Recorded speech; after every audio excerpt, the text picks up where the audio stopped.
Friends, welcome back to doctor Satsangi's YouTube. और मुझे उम्मीद है कि मेरे जितने भी वीडियोस हैं वो आपके लिए काफ़ी हेल्पफुल रहते हैं। फैमिली डॉक्टर सीरीज़ में मैंने ऐसी दवाइयाँ आपको बताई जो आपके घर के चेस्ट पे रहना चाहिए और आप समय रहते हुए इनका इस्तेमाल करके 80% कंडीशंस को शुरुआत में ही डील कर सकते हैं successfully without any side effects. लेकिन इसके लिए एक बेसिक मेडिकल नॉलेज की ज़रूरत होती है जिसको मैंने इन सीरीज़ में कवर किया है। So today I am going to speak to you about cardio प्रिवेंटिव्स।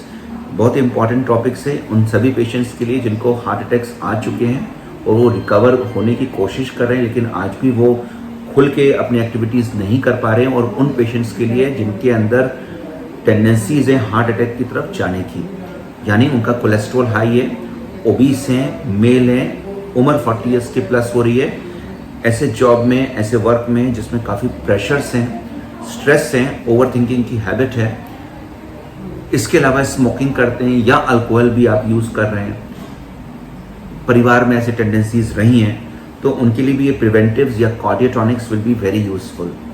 So friends, now जब भी हम इनके ऊपर वीडियोस बनाते हैं तो मैं हर समय चाहूँगा कि आप इस पर कमेंट लिखें कि आपकी क्या स्थिति है और आपको ऐसा और क्या चाहिए जो मैं बेहतर दे सकता हूँ। और आप इसको लाइक और सब्सक्राइब करने से हमें लगता है कि आप इसको देख रहे हैं और it is worth giving to you. So friends, आखिरी तक जरूर देखिए इसको। Number 1, the category which the patient is already undergone heart attack.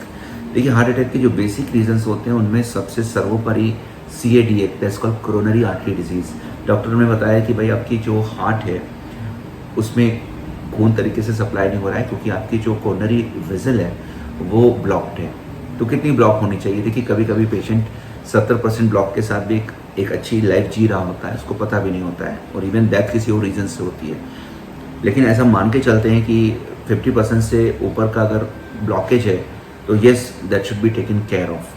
दूसरा क्यों? कि जब आपकी ब्लड वेसल्स ब्लॉक होती है तो होता क्या है, ऐसा माना जाता है मेडिकल साइंस में, हालांकि ये फुल प्रूफ थ्योरी है हार्ट अटैक के पीछे जो होता है गेमट ऑफ इवेंट्स वो सही हैं, लेकिन जो उसके कारण है वो अभी क्लियर नहीं है। तब भी एक बात चीज़ देखी गई है कि एक प्लाक फॉर्मेशन होता है जब कोलेस्ट्रॉल या इंटाइमा जो आपकी ब्लड वेसल्स उसके अंदर की लेयर्स में कोलेस्ट्रॉल जमता है या वैक्सी डिपॉजिट जमता है या किसी कारणवश वहाँ पे इम्परफेक्शंस आते हैं, खुरदरा बनाता है, तो वहाँ पे ब्लड क्लॉट जमने की टेंडेंसी शुरू होती है, इन्फ्लेमेशन की टेंडेंसी शुरू होती है और अलग अलग साइटोकाइंस निकलते हैं जो कि कार्डियोस्पाज्म और एंजाइना जैसे पेन प्रोड्यूस करते हैं। और जब खून बाधित होता है आपकी ब्लड वेसल्स में और ब्लड और आपकी जो मायोकार्डियल मसल्स हैं वो खून उनको नहीं मिल पाता है, एंड दैट दर्द is first sign of heart attack and that is medically known as precordial pains. Precordial pains में एंजाइना आपने सबसे कॉमन सुना होगा, वो आपके लेफ्ट हैंड में सबसे कॉमनली जाता है, रिंग फिंगर्स, मिडिल फिंगर और लेफ्ट फिंगर की तरफ, गर्दन में जा सकता है, जॉज में जा सकता है, आपको अंदर से खराब महसूस हो सकता है। ऐसी सभी स्थिति में आपको you are a case of coronary artery disease moving towards a heart attack. तो फ्रेंड्स, अगर आपको हार्ट अटैक की स्थिति आती है तो उसमें क्या करना चाहिए उसके ऊपर मैंने एक वीडियो बनाया हुआ है, और बेटर है कि आप 91 घुमाएं और इमरजेंसीज में डॉक्टर से मिलकर अपने को पहले स्टेबल करें। नंबर 2, लेकिन अगर आपको हार्ट अटैक्स आ चुके हैं तो उस केस में माइल्ड डिप्रेशन होना, इरिथमिया मतलब हार्ट बीट्स नॉर्मल नहीं हो पाती बहुत से पेशेंट्स की, कभी कभी उनको सांस की दिक्कतें आती रहती हैं, एक डिप्रेशन और डर बना रहता है और वो normal activities like driving, sexual activities में इन्वॉल्व नहीं हो पाते, अपने काम में वापस नहीं जा पाते, और डॉक्टर और पेशेंट मिल के ये टाइमिंग डिसाइड करते हैं। लेकिन इंडिया में ये समन्वय बहुत बेहतर नहीं होता, तो उस केस में भी ये मेडिसिन आपके लिए बहुत उपयोगी होगी। सो फ्रेंड्स, जैसा मैंने बताया कि हार्ट अटैक के केसेस में कोरोनरी आर्टरी डिजीज़, एरिथमिया, जो पेस मेकर है वहाँ के डिस्टर्बेंस के कारण, वॉल्व कभी कभी खराब होती है उसके कारण भी हार्ट की इश्यूज आते हैं, कंजेनिटल हार्ट डिजीज होती है, कार्डियोस्पाज्म, इमोशनल लेबिलिटी, बहुत हाई ब्लड प्रेशर हो गया, कोरोनरी आर्टरी स्पाज्म में चली जाती है जब हम इमोशनली डिस्टर्ब होते हैं और हमारे अंदर टेंडेंसीज होती है, ओबीस पेशेंट है, मेल है, सिगरेट पी रहा है, शराब पी रहा है, डायबिटीज़ का केस है अनकंट्रोल, बहुत से ड्रग्स पे, तो ऐसे सभी लोग प्रीडिस्पोज्ड हैं और वो उनको भी ये प्रिवेंटिव्स बहुत यूजफुल होंगी। सो फ्रेंड्स, ये भी इंपॉर्टेंट है कि जब भी हम लोग कोई भी वीडियोस बनाते हैं तो कम से कम 8 या 10 मिनट का मिनिमम कट शॉट भी करें तो होता है, क्योंकि मेडिकली अगर मैं आपको से बताकर निकल जाऊं तो it is called topic coverage, अगर मैं आपको मेडिकल नॉलेज देने लगूँ तो it is called tutorial for doctors. लेकिन जब मैं आपको बताता हूँ तो मैं कोशिश करता हूँ कि आप इन बीमारियों को समझें सिंपल भाषा में और किस तरीके से आप इस बीमारी को डायग्नोस करते हुए देखते हैं, या परिवार में किसी की डायग्नोसिस हुई है तो उसको समझने का कम्प्रिहेंशन की आपकी साइक बने। और तीसरा, आप किस लेवल पे अपने को घर पे मैनेज कर सकते हैं बिना डरे हुए, और कब आपको डॉक्टर से मिलना चाहिए, और अगर आप डॉक्टर से अपना ट्रीटमेंट करवा चुके हैं तो उस स्थिति में आपको और किस तरीके से होम्योपैथी थेरापेटिक्स, प्रिवेंटिव्स और आपके नॉर्मल लाइफ के रिहैबिलिटेशन में हेल्प करेगी। सो फ्रेंड्स, इन सबको कवर करना आपके लिए आवश्यक होता है, इसलिए वीडियो को आखिर तक जरूर देखिए। मे भी बहुत से मेडिकल टर्म्स आपको मुश्किल लगते हो, but I am trying to put it very simple. Medical terms में हार्ट के केसेस में कार्डियक मतलब हार्ट हो गया, मसल्स मतलब हो गया जो हमारी मसल्स से हार्ट को जो बीट कराती हैं, और हार्ट एक ऐसा ऑर्गन है जो कि लगातार बीट करता है जब तक कि हम जिंदा हैं।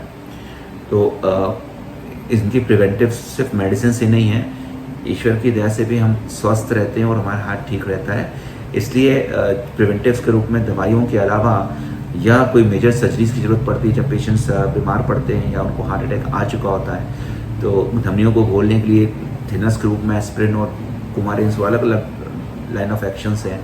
साथ में कभी कभी परक्यूटेनियस भी डॉक्टर कैथीटर डाल के उसको रिकवर कर सकता है, या कभी कभी आपने देखा होगा कि बाईपास ग्राफ्टिंग की बात होती है कि भाई हार्ट ब्लॉक बहुत ही हद तक है और वो रिकवर नहीं कर रहा, आपको बैलून एंजियोप्लास्टी, मतलब आपकी ब्लड वेसल 60-70 था, आपको पेन हो रहा था, पूरी ब्लॉक नहीं थी, 70 तक बहुत से लोग नॉर्मल रहते हैं, लेकिन फिर बैलून डाल के उसको खोलने की कोशिश की गई, फिर बाद में उसमें स्टेंट डाल दिया गया जिससे कि वो बंद ना हो। इसके बावजूद दूसरी जगह भी डेवलप हो रही है, या फिर पुनरावृत्ति उसके आसपास ब्लड प्लाक्स आ रहे हैं, और वो भी अपने में रिस्क फैक्टर्स होते हैं क्लॉटिंग के। तो ऐसी सभी स्थितियों में फिर CABG करता है डॉक्टर की जो ब्लड वेसल्स ब्लॉक्ड हो गई हैं उसके आसपास की जो ब्लड वेसल्स हैं उनसे वो खून का सप्लाई उस मसल्स पे करता है। That's called coronary bypass. तो बाईपास सर्जरी कहलाती है। तो फ्रेंड्स, इन सभी चीज़ों में अगर आपकी हो चुकी है, आप इनसे बचना चाहते हैं, तो ये मेडिसिन आपके लिए कारगर होगी। सिंपल रिपोर्ट्स जो आपको बता सकती है कि आप हार्ट में ब्लॉक है और रिदम डिस्टर्ब्ड है, वो ECG है, but ECG is the basic report. इसके बाद इको, कलर डॉपलर और कैथ स्कैन, एंजियोग्राफी जिसको हम कहते हैं, तो वो पूरे के पूरे ब्लड वेसल्स में कहाँ ब्लॉक हैं, वॉल्व्स कहाँ खराब हो रहे हैं।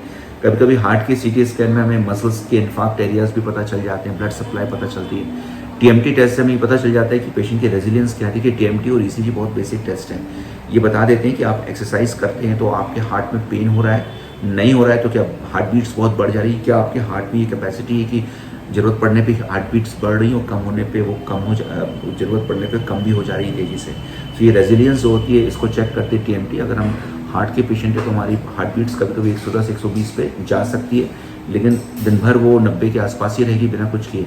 तो this speaks about arrhythmia and abnormal heart beat pattern and tendency for heart attacks. So friends, ऐसे सभी पेशेंट्स में कुछ रिपोर्ट्स इंपॉर्टेंट हैं जिनको हो चुका, उनका INR देखना इंपॉर्टेंट, उनका blood clot, PT, CT, INR की वैल्यूज़ देखा जाता है अगर वो खून पतले करने की एस्पिरिन जैसी दवाइयों पे को। और अगर इन केस आपको नहीं है तो उस केस में आपके HRCRP देखना इंपॉर्टेंट होता है, CBC, और किडनी आपकी सही फंक्शंस कर रही है कि नहीं, थायराइड लेवल्स डिस्टर्ब है कि नहीं, कोलेस्ट्रॉल बहुत ज़्यादा बढ़ा तो नहीं, डायबिटीज़ ठीक है कि नहीं। इन बेसिक रिपोर्ट्स को देखना जरूरी होता है। कभी कभी पोस्ट हार्ट अटैक के बाद CPK, MM और LDH भी पेशेंट के बढ़े हुए देखे जाते हैं। तो फ्रेंड्स, ये सबको देखने के अलावा डाइट बहुत सिंपल लेनी चाहिए। मैं पेशेंट को हाई विटामिन D रिकमेंड करता हूँ। विटामिन D जितना ज़्यादा आपकी बॉडी में रहेगा उतना आपका हार्ट और आपकी ओवरऑल हेल्थ बहुत बेहतर होती है। So friends, vitamin D, smoking quit करिए। माइंडफुलनेस मेडिकल साइंस में recommended number 1 preventives for heart attacks और post heart attack also. So mindfulness medical science में इसलिए क्योंकि एलोपैथिक साइंसेज में बॉडी को हम एनिमेटेड मान के चलते हैं, क्योंकि स्पिरिट पे बिलीव नहीं करती है साइंस। डॉक्टर बोलते हैं माइंडफुलनेस, लेकिन एक्चुअली में उसको सिंपल भाषा में होलिज्म में हम उसको कहते हैं अध्यात्म, और उसका एक और छोटा सा वर्जन है but not complete, that's called spirituality.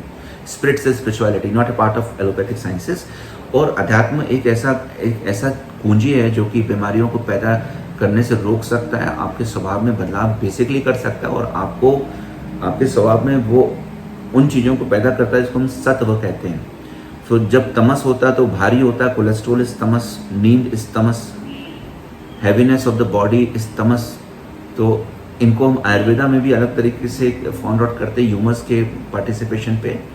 Homeopathy में अलग तरीके से फाइंड करते हैं, लेकिन बेसिक भाषा में तमस को हम अगर कम करते हैं और रजस को मैनेज करके चलते हैं, जिसमें हरी वरी एंड करी कहते हैं, बहुत तेज़ी से काम करना, बहुत दबाव में काम करना, पैसे कमाना, वो रजस पार्ट है। और सत्व को बढ़ाते हैं, मतलब ध्यान लगाना, मन को शांत रखना और ईश्वर पे लगाना। ये 3 चीज़ों को अगर हम ध्यान से करते हैं तो हम रिकवर करने लगते हैं, और इसी को हम अध्यात्म कहते हैं। और पहली कुंजी जो होती है इसकी प्राणासन है। सो प्राणासन अगर आपने तरीके से कर लिया तो you shall recover very well. तो प्राणासन में चारों आसन जो बेसिक्स हैं, और इसके अलावा फिर अष्टांग की तरफ जाता हुआ पेशेंट स्वस्थ तो होता ही है, साथ में 3 लोग को और स्वस्थ कर सकता है, और साथ में वो इस समाज के लिए बहुत उपयोगी होता है। So basic is anulom vilom, then जिसको Surya Bhedan, Chandra Bhedan, then second is kapalbhati, then third is vrikshasana for left and right brain function को बैलेंस करके स्ट्रेस कम करने के लिए, एंड फोर्थ इज भ्रमरी। इसके अलावा भ्रमरी के अलावा भी बहुत सारी आसन है, भ्रस्तिका है, लेकिन जिनके हार्ट की इश्यूज या लंग्स कमज़ोर हैं तो उनको ये बेसिक्स करना चाहिए शुरुआत के। तो vrikshasana and second is anulom vilom. Medications क्या लाइन ऑफ एक्शंस होने चाहिए, देखिए अब आप नोट करिए, आपके लिए इंपॉर्टेंट है। तो ऐसे सभी पेशेंट जिनको प्रिवेंटिव्स ऑफ हार्ट चाहिए, ऐसे पेशेंट जिनको हार्ट अटैक आ चुका है, फर्स्ट डिग्री हार्ट ब्लॉक हो चुका है, कोरोनरी आर्टरी डिजीज के पेशेंट, स्टेंट रखी गई है, बैलून एंजियोप्लास्टी हुई है, सीएबीजी हुई है, पेसमेकर लगी है, उनके लिए भी ये बहुत उपयोगी है। Line of actions homeopathy therapeutics में एक्सलेंट है, क्योंकि ये आपको पोस्ट हार्ट अटैक के जो समय है जिसमें आप वापस अपने लाइफ के नॉर्मल एक्टिविटीज में आते हैं, उसको छोटा करने में और आपको पुनरावृत्ति की तरफ जाने में रोकता है। तो इनमें 3 categories of homeopathy therapeutics. Homeopathy is a very rich science. एक बायोकेमिक सॉल्ट्स हैं, सेकंड है mother tincture, and third is called dilution. So dilution में कौन सी मेडिसिन हैं, मदर टिंचर्स में कौन सी, बायोकेमिक, इनमें कुछ बेसिक ड्रग्स मैं आपको बता देता हूँ। डिस्क्लेमर यही है कि आप अपना ट्रीटमेंट खुद नहीं कर सकते, स्पेशलिस्ट चॉइस, लेकिन ये प्रिवेंटिव्स अगर आपके पास थेरेपी आपकी दवाई चल रही है तो उस डॉक्टर के सारे आप दवाई लेते रहिए और अपना जो भी लाइन ऑफ एक्शंस को करते रहिए, इनको एडजंक्ट्स के रूप में लीजिए। और अगर आपको नहीं हुआ और आप प्रिवेंटिव हार्ट टॉनिक लेना चाहते हैं और आप ब्लड प्रेशर के पेशेंट के ओबीस हैं, कोलेस्ट्रॉल बढ़ा हुआ है, या आप सिगरेट पीते हैं, या ऐसे प्रेशर वाले स्थितियों में हैं, तो आपके लिए प्रिवेंटिव्स आपको हार्ट की टॉनिक और आपके हार्ट के एपिसोड्स को रोक सकती है, कम कर सकती है। I am sure about it. Disclaimer, you can not be your doctor, you have to be with the doctor और you have to get into a qualified health. So friends, ये 5 मेडिसिन जिसमें arnica, rauwolfia serpentina, arjuna terminalia, then cactus, then crataegus, and then sixth is convallaria, जो कि बहुत सोच समझ के देना चाहिए। रोवोल्फिया भी सोच समझ के देना चाहिए कि रोवोल्फिया को मैंने देखा है पेशेंट्स में जिनको थोड़ा सा ओवर थिंकिंग की हैबिट है, तो वो ऑब्सेशंस और हल्का डिप्रेशन प्रोड्यूस कर सकती है लॉन्ग टर्म पे। जरूरी नहीं सबको, but some people, so we always give them advice accordingly. और डाइल्यूशंस में फास्फोरस सबसे अच्छी मेडिसिन है। इसके अलावा स्ट्रोपेंथस डाइल्यूशंस के फॉर्म में, कैलक्रिया का सल्फर, नोसोट्स में सिफलिनम, मेडोराइनम, थूजा, अमोनियम का कैक्टस 30, क्रेटिकस 30, रस्टक्स 30, स्पेशली रस्टक्स और फास्फोरस, तो शीट एंकर्स उसमें जिसमें मसल्स धीरे धीरे करके डिस्ट्रॉय होती हैं हार्ट की और हार्ट कमजोर पड़ता है और एलवीएच की तरफ जा रहा होता है, लेफ्ट वेंट्रिकुलर हाइपरट्रॉफी।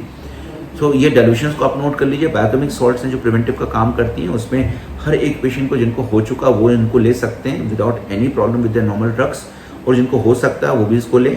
उसमें mag phos 6x, natrum phos 6x, kali phos 6x, then kali mur 6x, and then natrum phos 6x। ये 5 मेडिसिन 4 गोलियां गर्म पानी में डाल के सुबह शाम 3 महीने तक लेना चाहिए। They are excellent preventives. और इसमें नेट्रम्यूर 6x आपको मिल जाए तो वो भी डाल दीजिए। ज़्यादातर मैं उन एज ग्रुप की बात कर रहा हूँ जो 45 से 55 के बीच के हैं। अगर 60 के ऊपर के हैं तो आपको 3x लेनी चाहिए, और अगर आप 10 साल के नीचे हैं तो उनमें हम लोग 12x रिकमेंड करते हैं। सो फ्रेंड्स, ये प्रिवेंटिव्स हैं। इसके अलावा हार्ट की जो सिम्टम्स हैं वो आपको जानना चाहिए, जैसे कि पेन, एंजाइना, नोजिया आना, आपके शरीर पर पसीना आएगा, ब्रेथनेस होगी, शॉर्ट ऑफ ब्रेथनेस। इनके लिए आप हर समय तैयार रहें। घर पे अर्निका 30 रखें। अर्निका 30 को इमीडिएटली 10-15 ड्रॉप डालें। डॉक्टर्स कहते हैं उन केसेस में एस्पिरिन 300 मिलीग्राम बहुत यूजफुल होता है, और आप इमरजेंसी में डॉक्टर से बात करें। नाइट्रोग्लिसरीन कार्डियोस्पाज्म या कार्डियक पेन हो रहा है पेशेंट को तो उसमें भी बहुत हेल्प करती है। So friends, I am sure that this video is going to be very helpful for you. A long video but very useful video. I put my original thought process in front of you. I'm sure that you'll take care of your health. All the best. Take care. Thank you so much.